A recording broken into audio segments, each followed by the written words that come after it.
Hello everyone, welcome on the genius foundation.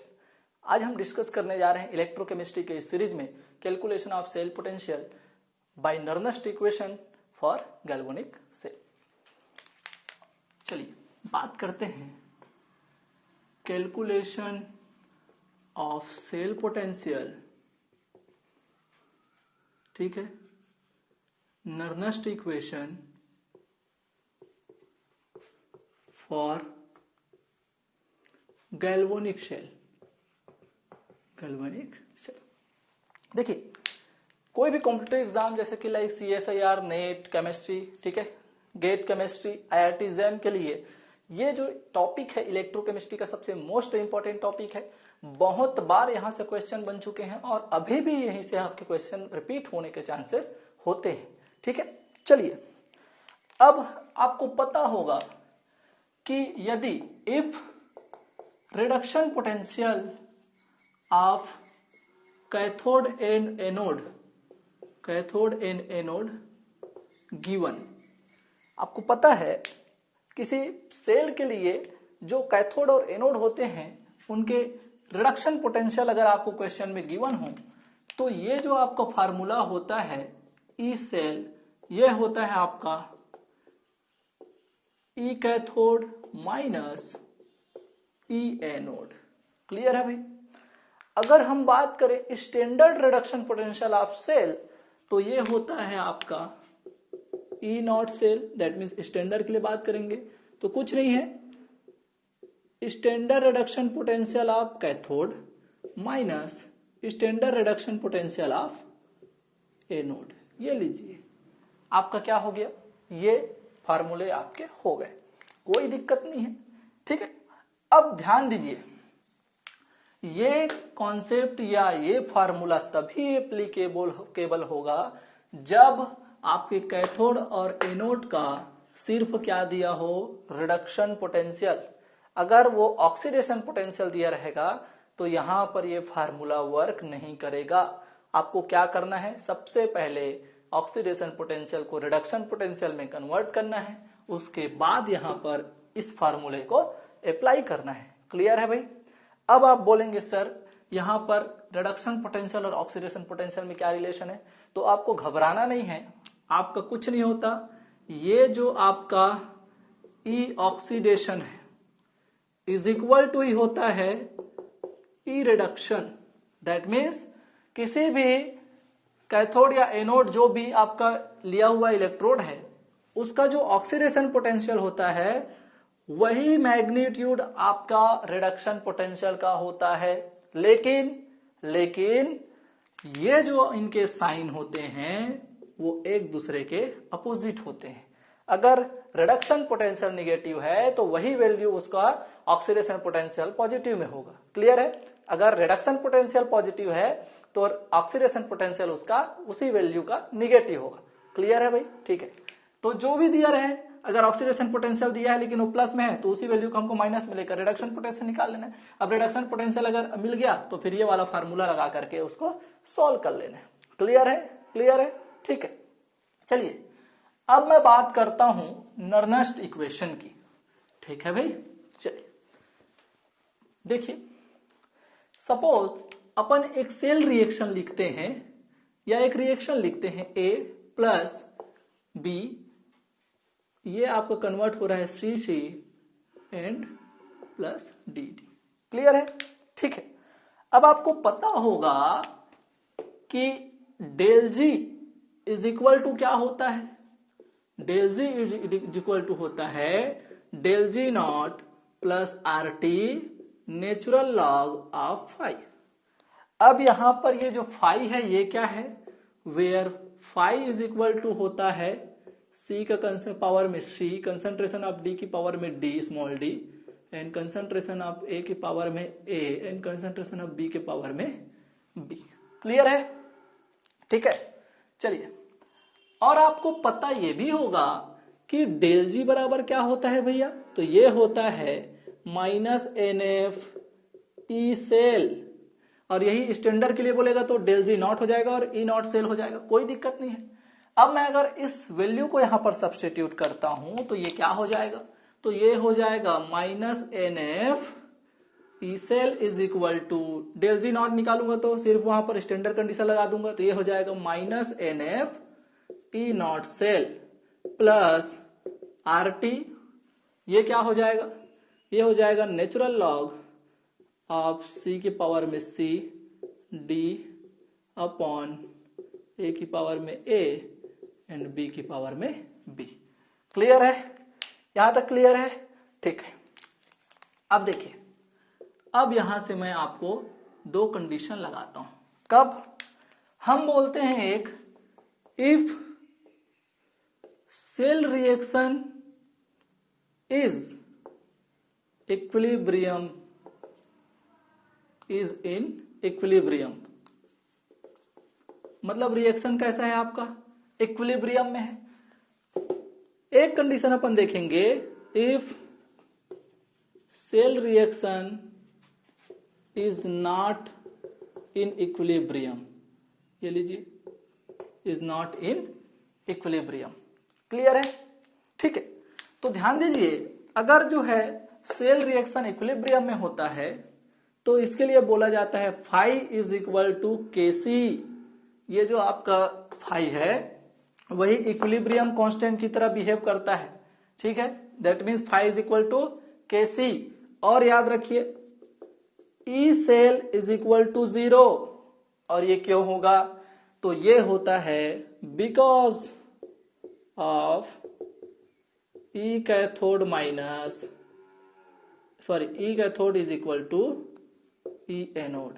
जब कोई cell reaction जो है इक्विलिब्रियम में हो जाता है तो वहां पर जो है कैथोड का जो पोटेंशियल है रिडक्शन पोटेंशियल और एनोड का रिडक्शन पोटेंशियल दोनों ही सेम हो जाते हैं, ठीक है। और ये क्या हो जाता है, इक्विलिब्रियम में आ जाते हैं, ई सेल जो होता है 0 हो जाता है। और ये क्यों होता है, तो बताइए, अगर मैं बात करूं, ठीक है, रिएक्शन प्रोसेस चल रहा है, आपको पता है कि जिसका पोटेंशियल रिडक्शन पोटेंशियल की अगर मैं बात करता हूं तो जिसका हाई पोटेंशियल होता है वो कैथोड की तरह बिहेव करता है, ये लीजिए।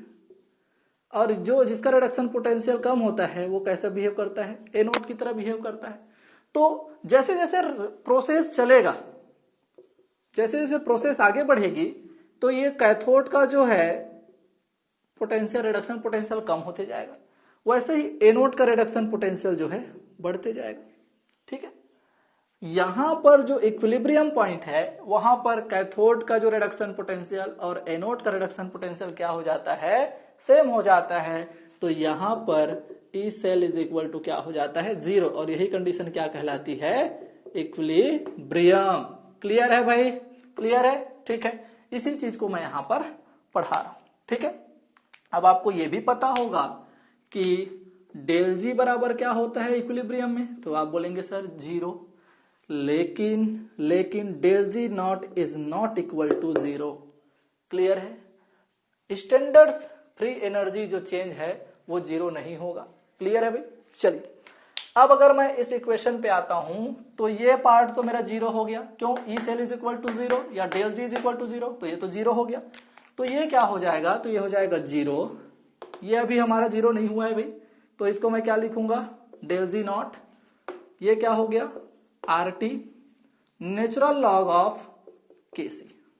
क्लियर है? देखिए फाई को ही मैं क्या बोला हूं, के सी, किस कंडीशन में, इक्विलिब्रियम में। तो आगे जब हम बढ़ते हैं तो मेरे को क्या चाहिए, के सी।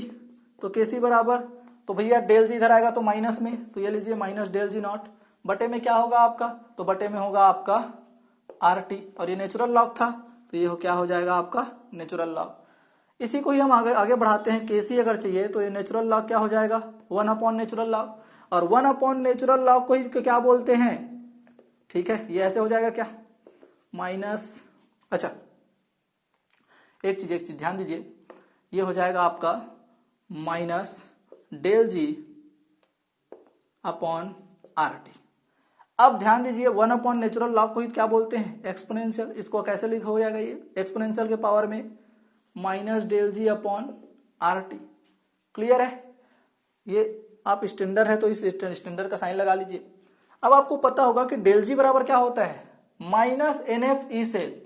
तो यहां पर इसको मैं अगर वैल्यू रखूंगा तो माइनस माइनस प्लस, ये हो जाएगा मेरा एक्सपोनेंशियल के पावर में माइनस NF, माइनस और बाहर में क्या है भैया आपका माइनस, तो माइनस माइनस प्लस, ये लीजिए plus NF E not cell बटे में क्या हो जाएगा आपका RT, ये पावर में है। क्लियर है? ठीक है। अब देखिए अगर मैं यहां पर इसको लॉग में कन्वर्ट करूं तो ये लॉग में कन्वर्ट करूंगा तो ये क्या हो जाएगा, तो ये हो जाएगा 1 अपॉन लॉग 2.303 हो जाएगा क्या, तो इसको मैं इधर लिख देता हूं minus minus del G not और ये हो जाएगा 2.303 RT। क्लियर है? ठीक है। अब देखिए 1 अपॉन लॉग को ही तो क्या बोलते हैं एंटी लॉग, तो ये लीजिए भाई ये क्या हो गया आपका antilog of minus del G upon क्या हो जाएगा 2.303 RT। लेकिन लेकिन लेकिन अगर मैं डेल जी का वैल्यू रखता हूं, डेल जी नॉट है ये, ठीक है, डेल जी नॉट का वैल्यू रखता हूं तो वो क्या हो जाएगा माइनस माइनस प्लस हो जाएगा, ये हो जाएगा आपका प्लस एंटी लॉग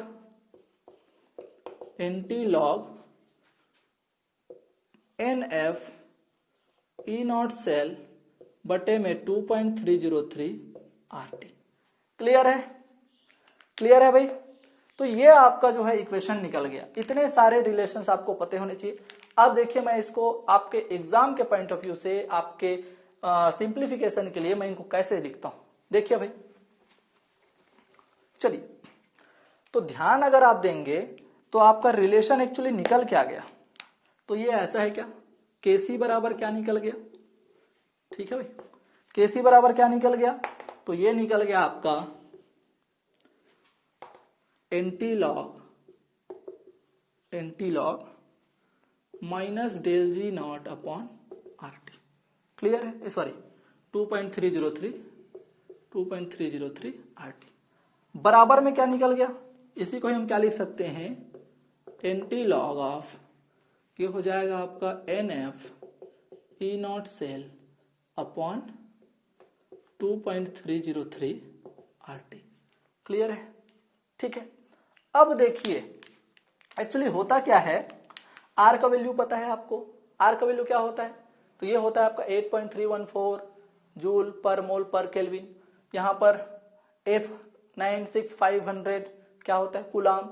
तो इन सब को आप सॉल्व करेंगे तो ये सिंप्लीफाई होकर के ये किस में कन्वर्ट हो जाता है, तो ये हो जाता है एंटी लॉग ऑफ, ये हो जाएगा आपका n जो है number of electron involve in that cell reaction, तो n ई नॉट सेल बटे में ये हो जाएगा 0.0591 और ये आपका क्लियर है, और ये होगा आपका 298 केल्विन। ठीक है भाभाई? देखिए मेरा कहने का मतलब ये है कि अगर आपको टेम्परेचर नहीं दिया होता है तो हमको स्टैंडर्ड मानना पड़ता है, और स्टैंडर्ड कितना 298 केल्विन टेम्परेचर। तो उस कंडीशन पे आपको एग्जाम में ज्यादा बर्डन ना हो, इसलिए यहां पर क्या हो जाएगा ये 298 टेम्परेचर पर पहले से आप कैलकुलेट कर लो कि क्या आने वाला, क्योंकि F जो कांस्टेंट है, R कांस्टेंट है, 2.303 कांस्टेंट है, तो इनका सॉल्यूशन अगर आप करते हैं तो यहाँ पर इसका वैल्यू 0.0591 आता है। क्लियर है? और ये जो है N जो है कांस्टेंट नहीं है, ये सेल रिएक्शन के हिसाब से चेंज होगा, और ई नॉट सेल जो है वो भी अलग अलग कैथोड और एनोड मतलब दैट मींस अलग डिफरेंट टाइप के सेल रिएक्शन के लिए चेंज होते जाएगा। क्लियर है भाई? ठीक है। अब ध्यान देना, सपोज ये बात हुई 298 केल्विन पे, लेकिन हमको वो क्या करा सकता है, डिफरेंट टेम्परेचर पे भी तो आपको इक्विलिब्रियम कांस्टेंट क्या करा सकता है, कैलकुलेट करा सकता है। तो जब वो ऐसा करना चालू कर दे तो उसके लिए भी अपने पास जुगाड़ है, आप पहले से ही उसको सॉल्व कर लें। तो ये होता है आपका n ई नॉट सेल बटे में 1.98 इंटू 10⁻⁻⁴ T। क्लियर है? अब मैं कुछ नहीं किया हूं, ये जो टेम्परेचर को क्या किया हूं, मैं टेम्परेचर को 298 केल्विन लिया था, उसको नहीं लिया, उसको मैं एज इट इज वहां रख दूंगा, जो मेरे क्वेश्चन में दिया रहेगा उस टेम्परेचर को मैं केल्विन में यहां पर पुट कर दूंगा। तो बाकी जो है F और R का वैल्यू 2.303 को सॉल्व करने पर आपको क्या आता है, बटे में 1.98 इंटू 10⁻⁻⁴। क्लियर है भाई? तो ये जो आपके 3 इक्वेशन है ये आपको पता चल गए या ये आपके माइंड में है, तो आप यहां से वो इक्विलिब्रियम कांस्टेंट दे करके आपको क्या पूछ सकता है, सेल पोटेंशियल पूछ सकता है, standard cell potential, standard cell potential दे करके आपको क्या पूछ सकता है, वो इक्विलिब्रियम कांस्टेंट पूछ सकता है। क्लियर है भाई? ठीक है, चलिए तो ये हुई बात जब हम इक्विलिब्रियम में लेंगे किसको, सेल रिएक्शन को, तो ये सब टर्मिनोलॉजी हमारे पास सामने आएंगी। अब बात करते हैं जब सेल रिएक्शन जो है इक्विलिब्रियम में ना हो। क्लियर है? चलिए देखिए इसमें क्या होता है, तो यहां पर अगर ये इक्विलिब्रियम में नहीं है, दैट मीन्स डेल जी मेरा जीरो नहीं होगा, डेल जी नॉट भी जीरो नहीं होगा। क्लियर है? तो यहां से क्या आता है, तो ध्यान दीजिए भाई, मेरे को क्या चाहिए, ई सेल। तो यहां से मैं अगर ई सेल निकालता हूं तो एनएफ जो है पूरा इधर आ जाएगा, तो माइनस से माइनस इधर प्लस, प्लस वाला माइनस में चेंज हो जाएगा। क्लियर है? एनएफ नीचे, तो यहां से एनएफ एनएफ कैंसिल, तो बचेगा क्या, तो ये बचेगा आपका ई नॉट सेल। ये प्लस माइनस वाला इधर जाएगा, माइनस जो है आप मल्टीप्लाई कर दो, इधर के माइनस को मैं प्लस में ले लिया। ठीक है, तो ये हो जाएगा आपका प्लस वाला माइनस में। ध्यान दीजिए ये हो गया आर टी एनएफ बटे में आ रहा है, क्रॉस मल्टीप्लिकेशन, और ये हो जाएगा आपका natural log of C power में डी, ए की पावर में ए एंड बी के पावर में बी। तो एक्चुअली ये कुछ नहीं है, ये जो है ऊपर में प्रोडक्ट का कंसंट्रेशन है और नीचे में रिएक्टेंट का कंसंट्रेशन है, और हम ये जो है इक्विलिब्रियम में हम आसानी से पढ़ते हैं, इक्विलिब्रियम कांस्टेंट निकालते हैं। ठीक है, चलिए अब ध्यान देना, अब मैं ये जो आपका वो है रिलेशन है, इसी को ही हम क्या बोलते हैं, Nernst equation. Nernst equation. Clear है? अब देखिए, अब इसमें हम किस तरह से मॉडिफाई कर सकते हैं, हम किस तरह से इसको और आगे ले जा सकते हैं, तो हम वही काम फिर से यहां करेंगे। क्या करेंगे भाई, तो ध्यान दीजिए, आर तो एक कांस्टेंट है, एफ तो कांस्टेंट है, लॉग नेचुरल लॉग को मैं किस में कन्वर्ट कर दूंगा, लॉग में। तो ये क्या हो जाएगा, तो ये हो जाएगा E cell is equal to E not cell minus 2.303 R T बटे में एन एफ, और ये हो जाएगा आपका लॉग सी की पावर में सी एंड डी की पावर में डी, ए की पावर में ए एंड बी की पावर में बी। क्लियर है? अब बात करते हैं फिर वही बात, आर कांस्टेंट, एफ कांस्टेंट और ए कांस्टेंट, और अगर मैं टेम्परेचर को क्या ले लूं, टेम्परेचर को ले लूं मैं कितना, टेम्परेचर को ले लेते हैं 298 केल्विन स्टैंडर्ड कंडीशन। तो वहां पर फिर से मैं इसको सॉल्व करूंगा, तो ये मेरा क्या आएगा, तो ये आएगा E cell is equal to E not cell minus, ध्यान दीजिए भाई 0.0591 अपॉन एन। देखिए टी को मैं क्या कर दिया, सब्स्टिट्यूट 298 ले लिया, एफ 96500, आर का वैल्यू ले लिया, तो मैं बचा क्या, तो बचा है एन आपका नीचे में, ये वेरिएबल है। ठीक है, चलिए ये हो जाएगा आपका लॉग सी की पावर में सी, डी की पावर में डी एंड ए की पावर में ए एंड बी की पावर में बी। क्लियर है? ये कब होगा, तो अभी मैं बताया, इफ टेम्परेचर इज 298 केल्विन। फिर वही बात करेंगे कि सर अगर टेम्परेचर 298 ना करके हमको बोल दे कि 100 केल्विन में आप कैलकुलेट करें, तो जब 100 केल्विन में बोलेगा या किसी अलग टेम्परेचर में बोलेगा, तो ये क्या हो जाएगा, तो ये हो जाएगा E not cell minus 1.98 into 10 to the power -4, और ये टेम्परेचर को मैं रख दिया क्योंकि यहां पर मैं गिवन टेम्परेचर रखूंगा बटे में n, और लॉग c की पावर में c, d की पावर में d एंड a की पावर में a एंड b की पावर में b। क्लियर है? ठीक है, तो ये है इफ टेम्परेचर गिवन, जो भी टेम्परेचर दिया रहेगा आपको यहां पास क्या कर लेना है, वैल्यू पुट करके सॉल्व कर लेना है। ठीक है, ये भी नर्नस्ट इक्वेशन है, ये भी है, ये भी है, अपने हम सुविधा के अनुसार पे इसको क्या कर रहे हैं, इंटर कन्वर्ट कर लेंगे। अब बात आती है कि सर 1.98, तो भैया आप ध्यान दिए होंगे, अगर गेट का पेपर है और ये क्वेश्चन आता है तो गेट में कैलकुलेटर अलाउड होता है, तो गेट में कैलकुलेटर अलाउड होता है तो 1.98 ही रखोगे आप। लेकिन CSIR नेट में क्या होता है, वो तो वैल्यू ही इतना बड़ा बड़ा दिया रहता है कि आपको ज्यादा टेंशन लेने की जरूरत नहीं है। मतलब उसका ऑप्शन ऐसा रहता है, एक 100 है तो दूसरा 500 है, ठीक है, फिर तीसरा 1000 है, तो 500 का गैप है। तो अपन भैया यहाँ पर 1.98 को 2 ले लेंगे तो हम कोई यहाँ पर अब आंसर के आसपास पहुंच जाएंगे। मतलब आपका ये जो आपको मैथमेटिकल अप्रोच है वो इजी हो जाएगा, मैथमेटिकल कैलकुलेशन इजी हो जाएगा। क्लियर है? तो इस टाइप से आपको स्मार्टनेस दिखाना है, ठीक है। लेकिन गेट का एग्जाम है तो एग्जैक्ट जो आपका वैल्यू है उसी को लेकर के हमको सॉल्व करना है। क्यों? क्योंकि वहां पर हमको कैलकुलेटर अलाउड होता है, ठीक है। तो ये सब आपके नर्नस्ट इक्वेशन है। अब बात आती है सर किसी कैथोड या anode, that means half cell का या हाफ इलेक्ट्रोड, एक इलेक्ट्रोड कंप्लीट होता है, ठीक है, हाफ सेल का या फिर किसी इलेक्ट्रोड का बस क्या पूछ ले वो रिडक्शन पोटेंशियल, तो नर्नस्ट इक्वेशन क्या होगा, ठीक है। चलिए उसको मैं बता देता हूं, आप स्क्रीनशॉट ले सकते हैं। देखिए चलिए बात करते हैं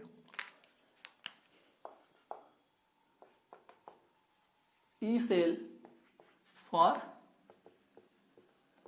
हाफ सेल रिएक्शन, या इसी को बोलते हैं किसी इलेक्ट्रोड का।